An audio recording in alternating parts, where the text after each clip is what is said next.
The Productivity Project by Chris Bailey. Picture this. You've finally decided to become one of those people. You know the type. The early risers. The ones crushing their goals before everyone else even thinks about hitting snooze. This was Chris Bailey's dream. He wasn't just curious about waking up early, he was completely obsessed. He'd fantasize about his perfect morning. Alarm at 5:30 a.m., jumping out of bed like a superhero, brewing that ritualistic coffee, catching up on news, meditating, going for a run, all while the world slept peacefully around him.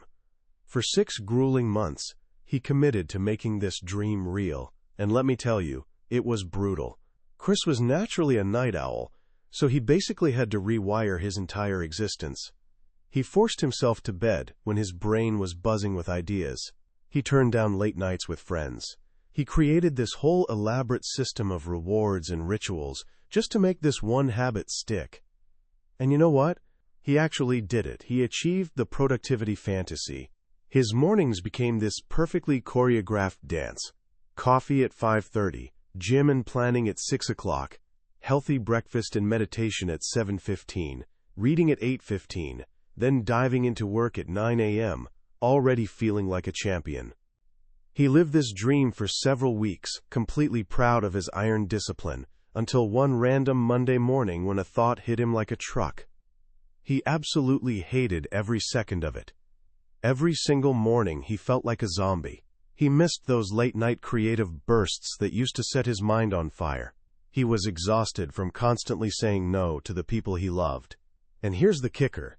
When he actually measured his output, the words he wrote, the quality of his ideas, his overall energy and focus, he discovered something that shocked him to his core. This perfect routine he'd sacrificed everything for. It didn't make him more productive. It actually made him less productive. This single, humbling moment is where Chris Bailey's incredible book, The Productivity Project, truly begins. It's built on a simple but radical question. What if pretty much everything we've been told about productivity is completely wrong? What if being productive isn't about waking up at dawn, grinding harder, or stuffing more tasks into your day? Here's what makes Chris different from your typical productivity guru. After graduating from college, 2 companies offered him lucrative full-time positions. He turned them both down. Instead, he launched this wild, year-long experiment called A Year of Productivity. He basically turned himself into a human lab rat, spending an entire year testing every productivity technique he could find, from the mainstream to the downright weird. He worked 90-hour weeks. He meditated for 35 hours in a single week. He lived in complete isolation for 10 days. He limited his smartphone use to just 1 hour a day for 3 entire months, all to answer one simple question: what actually works? The Productivity Project tells the story of that journey, and I want to share it with you today. By the time we're done, you'll understand what productivity really means. It's not some secret hack or shiny new app. It's a straightforward, powerful formula built on 3 things you already have: your time, your attention, and your energy. And learning to master them, well, that's going to change everything. Let's kick things off with a fact that might sting a little. According to the American Time Use Survey, the average person gets about 2.5 hours of genuine leisure time each day. That's it. 2.5 hours. After you subtract work, sleep, chores, eating, and taking care of others, that tiny sliver is all you've got. When most people hear that, their instant reaction is, how can I be more efficient? How can I squeeze more out of those hours? We think of productivity as a speed game, as doing more things faster. Chris Bailey calls this the factory mindset. 100 years ago in a factory, productivity was straightforward. The more widgets you cranked out per hour, the more productive you were. Time literally equaled money. But here's the thing. You and I don't work in factories. We live in what's called the knowledge economy. And in this world, productivity isn't about how much you do. It's about how much you actually accomplish. The entire Gettysburg Address was only 272 words. Was Lincoln unproductive because he didn't write 2,000 words? Obviously not. This is the fundamental shift we need to make. Productivity isn't about managing your time anymore. It's about managing three things: your time, your attention, and your energy. Imagine three overlapping circles. True. Lasting productivity sits right in the sweet spot where all three intersect. If you manage your time perfectly but you're completely drained, you'll just stare blankly at your screen. If you've got boundless energy, but your attention is scattered everywhere, you'll stay busy all day while accomplishing nothing meaningful. And if you have both energy and attention but waste your time on the wrong stuff, you'll end up frustrated and unfulfilled. Every single lesson Chris learned during his year of intense experimentation fits into one of these three categories. So let's dive into them, one by one, and build a completely new foundation for how you work and live. Our journey doesn't start with some technique or hack. It starts with a question, the most important question of all: why? Remember that story about the 5:30 a.m. wake-up routine? It didn't fail, because waking up early is inherently bad. For some people, it's absolutely wonderful. It failed because Chris didn't have a deep, genuine reason for doing it. He was in love with the fantasy of being the kind of person who wakes up at 5:30. It was this romanticized daydream. But it wasn't connected to his actual values. This is lesson number 1, and maybe the most important one in the entire book. Before you try to become more productive, you need to know why you want to become more productive. The intention behind your actions is like the shaft behind an arrowhead. Without it, your efforts will scatter in every direction and never hit their target. So how do we find that direction? Bailey introduces two incredibly powerful concepts to serve as our compass. The first is identifying your highest impact tasks. This comes from the Pareto principle, better known as the 80-20th rule, which suggests that, in most areas of life, 80% of your results come from just 20% of your efforts. Productivity works the same way. A tiny handful of your tasks create the vast majority of the value you produce. Think about your life right now, whether it's school, a side hustle, or a personal project. What are the 1, 2, or 3 things that, if you did them consistently with real focus, would create the biggest results? Maybe it's studying for that tough class, practicing a specific skill, or making those important phone calls. Everything else, the busy work, the endless emails, the pointless meetings, is basically just noise. Productivity isn't about doing more things. It's about doing more of the right things. Step 1 is to pause. Step back from your frantic day and identify that critical 20%. But knowing your most important tasks is only half the battle. Tomorrow morning when you open your laptop, your inbox will be screaming for attention, and it's way too easy to get pulled back into the world of urgent but unimportant stuff. This is where the second concept comes in, and it might be the most practical and powerful technique in the entire book. It's called the Rule of 3.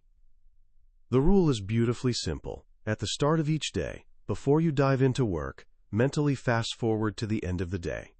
Ask yourself, when this day is over, what 3 things will I want to have accomplished? That's it. Write those 3 things down.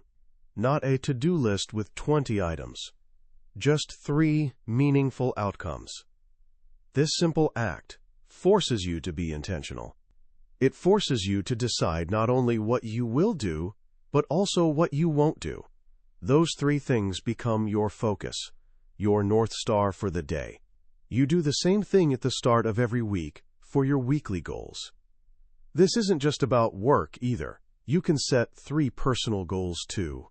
Maybe it's read 25 pages for fun, have a real conversation with my family at dinner, and go for a walk without my phone.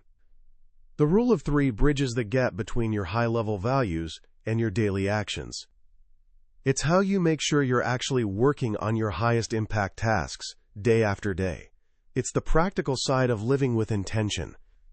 So now you've got your why, your values. You've got your what, your highest impact tasks, and your Rule of 3.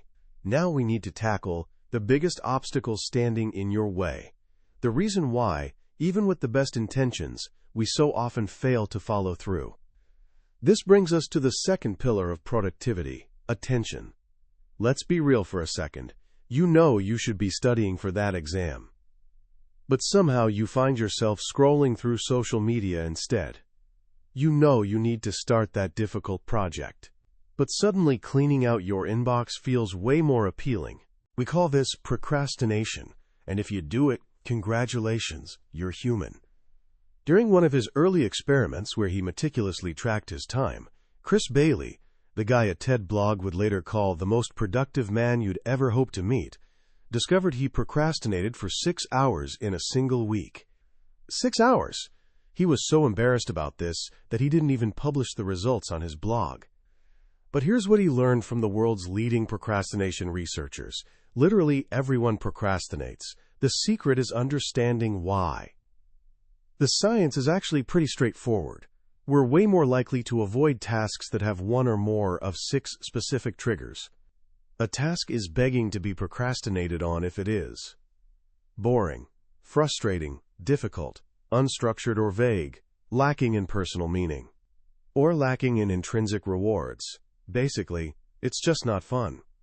Think about doing your taxes. It hits all 6 triggers like a perfect storm. Now think about watching Netflix. It hits exactly 0. Which one are you more likely to put off? This is where a fascinating battle erupts inside your brain. It's a war between 2 key players, your limbic system and your prefrontal cortex. Your limbic system is the ancient, emotional, instinctual part of your brain. Think of it like a pleasure-seeking animal. It operates on one dead simple principle. Does this feel good right now? It craves immediate rewards. It's the part of your brain screaming at you to watch one more episode, check your phone one more time, and push that difficult task off until tomorrow. Your prefrontal cortex, on the flip side, is the logical, rational, planning part of your brain. It's the CEO. It's responsible for your long-term goals. It's the part of your brain that knows you should do your taxes, hit the gym, and save for the future. Procrastination is simply what happens when the limbic system wins the battle. One researcher Bailey interviewed described it perfectly. Procrastination is giving in to feel good. For a brief moment, you get relief from that uncomfortable task. But your logical brain knows the task is still lurking there, waiting for you, which is exactly why procrastination feels so terrible in the long run. So how do we give our prefrontal cortex a fighting chance? We can't eliminate the triggers, especially since our most important tasks are often difficult and unstructured. The solution is to flip the triggers, make the task more attractive. Let's take that dreaded task of doing your taxes. Is it boring?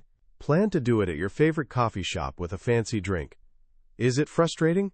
Set a timer and commit to just 30 minutes. If you feel like continuing afterward, great. If not, you're done for now. Is it unstructured? Break it down into the very next physical action you need to take. Don't write "do taxes" on your list. Write "find last year's tax return." Is it lacking rewards? Create your own. For every 15 minutes you work on it, set aside a couple bucks to treat yourself later. By consciously redesigning the task, you're not just relying on willpower. You're changing the game so your brain stops seeing the task as a threat. There's another, sneakier reason we procrastinate. We have a weird relationship with our future selves. Neuroscientists have done studies where they put people in an fMRI machine, which measures brain activity. They found that when you think about your present self, a certain part of your brain lights up. When you think about a complete stranger, a different part lights up. Here's the wild part. When you think about your future self, the part of your brain that lights up is the same one that responds to strangers. In other words, on a neurological level, you treat your future self like someone you barely know. This has a massive impact on productivity.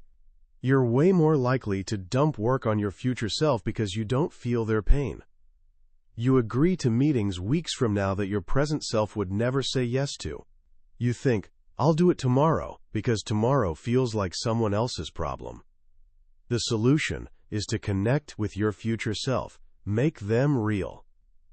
Bailey suggests some brilliant techniques. You can use an app like Aging Booth to see what you'll look like decades from now.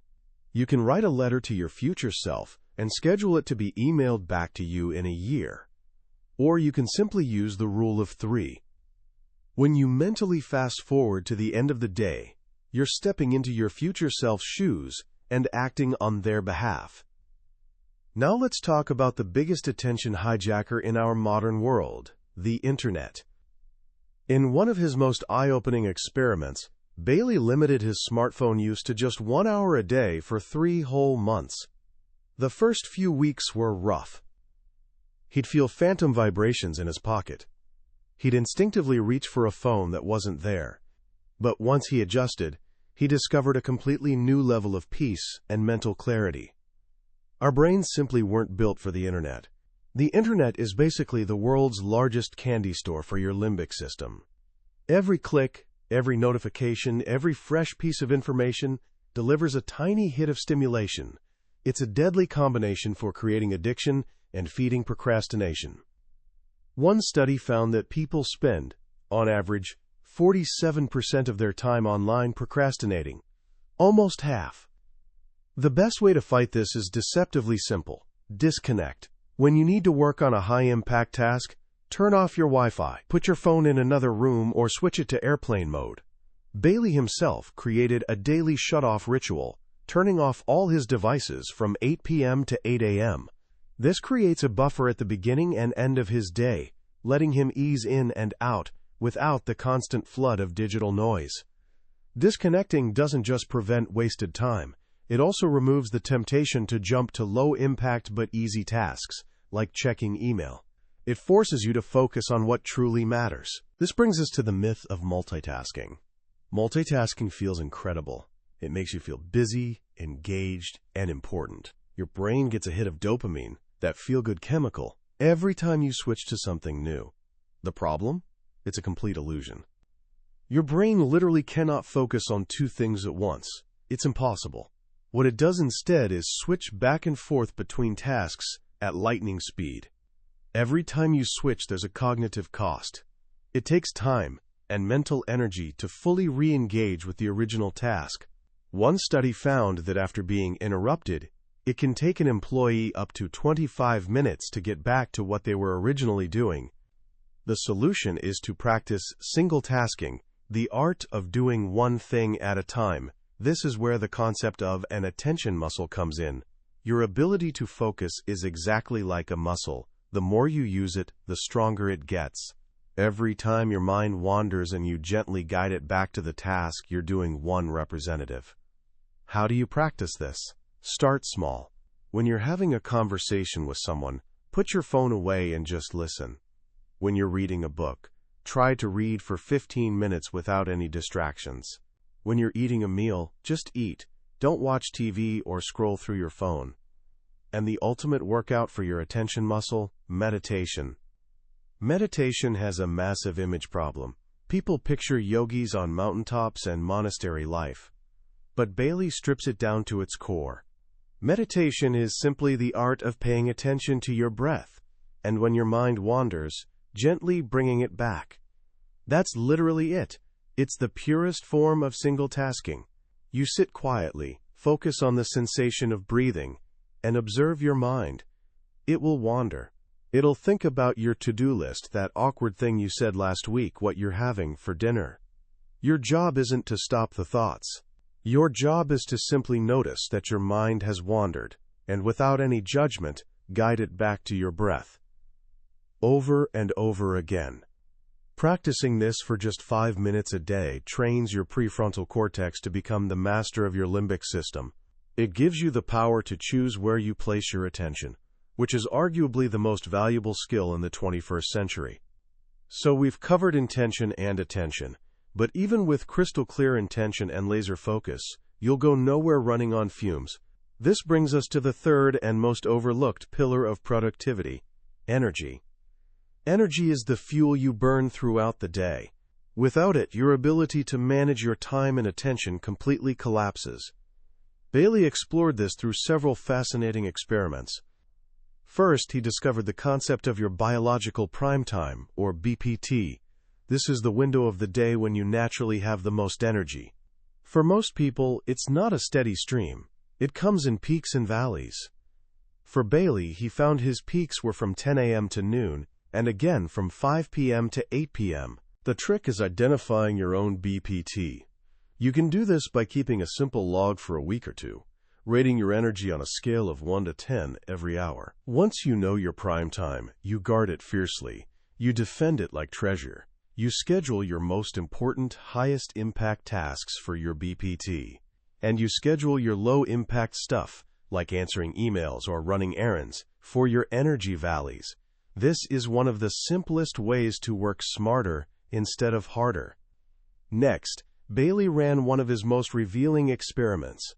For 4 weeks, he alternated between working 90-hour weeks and 20-hour weeks.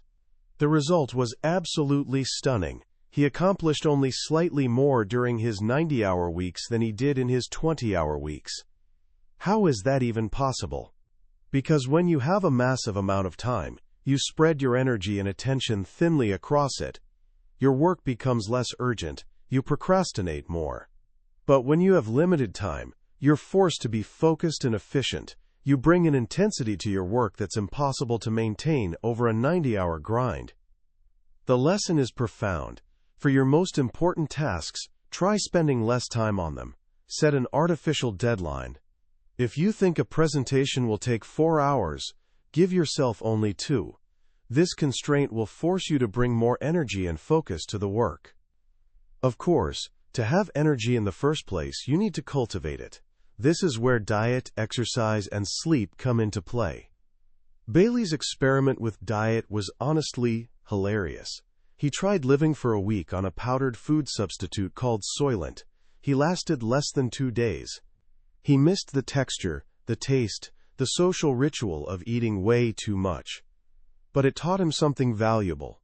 Radical changes rarely stick.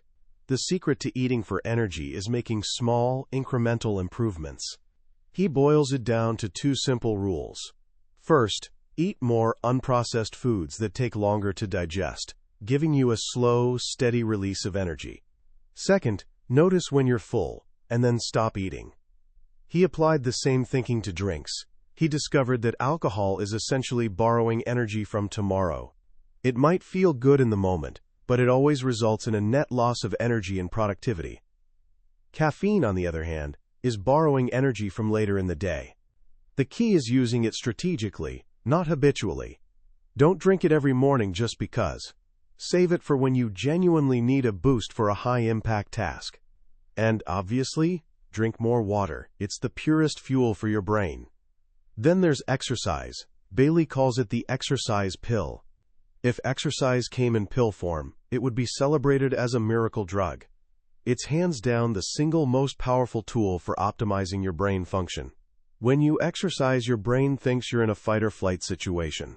It releases a whole cocktail of chemicals that reduce stress, increase blood flow to your brain, fight fatigue, and literally bulk up your brain by releasing a factor that acts like fertilizer for brain cells. And finally, the absolute non-negotiable foundation of energy: sleep.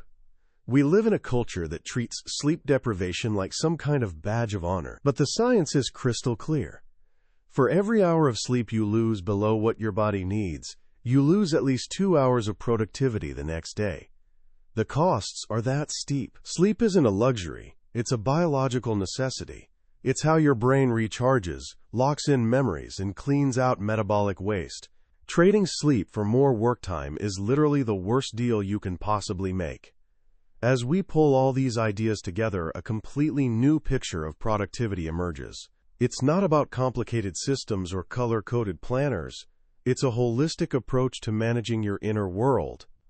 It starts with intention, knowing your values, identifying your most important tasks, and setting 3 clear goals every single day. It's powered by attention, training your mind to focus on one thing at a time, overcoming the constant pull to procrastinate, and disconnecting from the endless noise of the digital world. And it's fueled by energy, aligning your work with your natural rhythms, eating and drinking deliberately, exercising your body to sharpen your mind, and protecting your sleep at all costs. But there's one final lesson, maybe the one that ties everything together. During his experiment living in complete isolation for 10 days, Chris Bailey had an epiphany. Without people around him, his motivation tanked. He realized that the people in his life, his friends, his family, his girlfriend, the readers of his blog, weren't just part of his life, they were the reason for it. They were what gave his work meaning. And that's the ultimate point. The purpose of productivity isn't just to get more stuff done. It's to carve out more time and space for what and who truly matters in your life. When we zoom out and look at the productivity project from a distance, what really strikes me is how genuinely liberating its message is. In a world constantly screaming at us to do more, be more, and hustle harder, Chris Bailey's work is this quiet, powerful voice of reason. It tells us that productivity isn't about becoming a robot. It's about becoming more deeply human. It's about working with our biology instead of against it. The book completely dismantles the myth that busyness equals importance. We've all been there, rushing around all day, checking things off lists, feeling absolutely exhausted by evening, only to look back and wonder what we actually accomplished. Bailey gives us the tools to break that exhausting cycle. He shows us that the most productive people often look less busy, because they're working with quiet intensity on the handful of things that genuinely matter. They've created space in their lives, space for focus, space for rest, and space for deep thought. If there are 3 ideas I hope stick with you from our time together today, it's these. First, embrace the rule of 3. Try it tomorrow morning. Before you check your phone or crack open your laptop, take just 2 minutes to decide on the 3 most important things you want to accomplish. This simple act of intention can completely change the direction of your day, pulling you out of reactive mode and into proactive mode. Second, get to know your biological prime time. For the next week, just pay a bit more attention to your energy levels throughout the day. When do you feel most alert and engaged? When does that afternoon slump hit? Once you have a rough sense, try scheduling just one of your most important tasks during that peak window. You'll be amazed at how much more you can accomplish with so much less effort.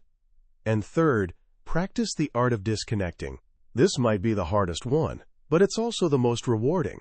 Choose a block of time tomorrow, even just 30 minutes, where you're going to work on something important. During that time, put your phone in another room. Close all the tabs on your computer that aren't related to what you're doing. Give yourself the gift of uninterrupted focus. The calm and clarity you experience might completely change your relationship with technology. Ultimately, the Productivity Project is way more than a collection of tips and tricks. It's a guide to a more intentional and fulfilling way of living. It reminds us that productivity, when done right, isn't about sacrificing our well-being for the sake of getting things done.